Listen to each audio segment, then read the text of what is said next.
அதன்பின் அவர்கள் சீட்டு குலுக்கினார்கள். சீட்டு மத்தியா பெயருக்கு விழவே அவர் 11 திருத்தூதர்களோடும் சேர்த்துக் கொள்ளப்பட்டார். திருத்தூதர் பணிகள் 1 அதிகாரம் 26வது வசனம். அப்போஸ்தலர் 1 அதிகாரம் 26வது வசனம். இன்றைக்கு தூய மத்தியா அவர்களுடைய திருநாள்.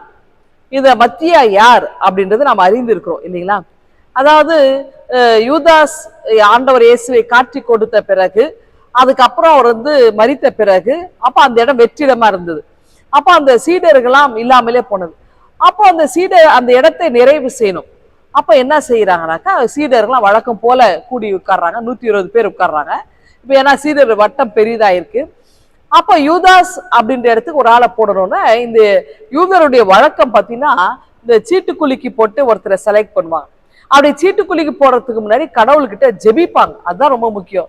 கடவுள் இடத்துல வேண்டுதல் செய்து அவங்க சீட்டு குலுக்கி போடுவாங்க. அதுக்கப்புறம் அது யாரு பேர்ல விழுந்தாலும் அது கடவுளுடைய சித்தம் அப்படின்னு என்ன பண்ணுவோம், அந்த நம்பிக்கையோடு அதை ஏற்றுக்கொள்வாங்க. அப்ப என்ன செய்யறாங்க, 2 பேரை செலக்ட் பண்ணி போடுறாங்க. அப்ப அதுக்கு முன்னாடி அந்த தலைமை சீடரா இருக்கிற பேதுரு என்ன சொல்றாருனாக்கா, அதாவது இந்த செலக்ட் பண்றாங்க இல்லையா சீடர்கள் அந்த சீட்டு குலுக்கிறதுக்கு.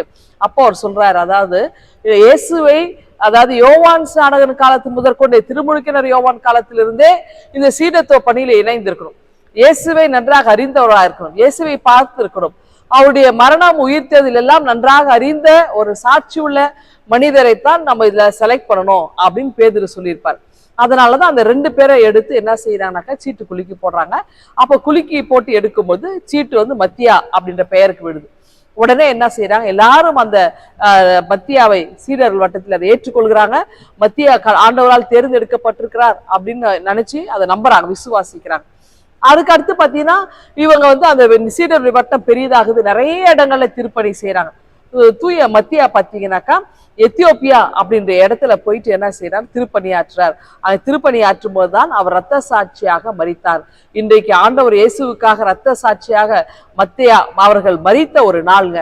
ஆகவே இந்த நாளிலே நாம் மத்தியாவுடைய வாழ்வுக்காக நன்றி சொல்வோம், அவருடைய பணிகளுக்காக நன்றி சொல்வோம்.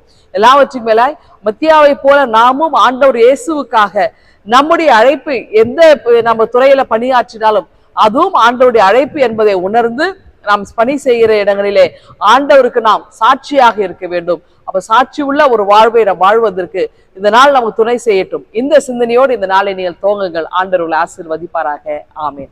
எங்கள் அன்பின் ஆண்டவரே, தூய மத்தியாவுடைய வாழ்வுக்காய் நன்றியோடு துதிக்கிறோம். நாங்களும் அதற் போல வாழ்வதற்கு எங்களுக்கு கிருபை தாரும். மீட்பரேசுவை ஜெபிக்கிறோம் எங்கள் அன்பின் கடவுளே. ஆமென்.